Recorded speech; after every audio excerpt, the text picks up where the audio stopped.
Token number లాగా ఇవ్వండి. లేదండి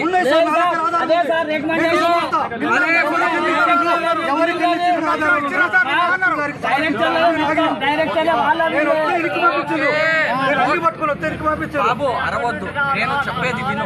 ఇప్పుడు నేనేమంటున్నాను అంటే మీరున్న ప్రతి ఒక్కళ్ళది సమానంగా ఇస్తాం, ప్రతి ఒక్కళ్ళది పేరు రాసుకుంటా, ప్రతి ఒక్కళ్ళకి టోకెన్ నెంబర్ వారిగా అందరికీ వస్తుంది. ప్రశాంతంగా నిల్చుంటే అందరికీ ఉంది.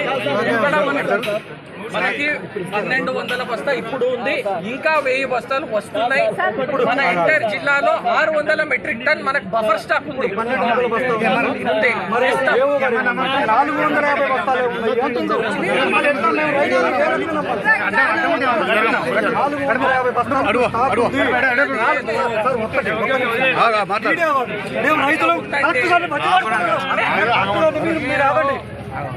ఎందుకు మరి ఇట్లా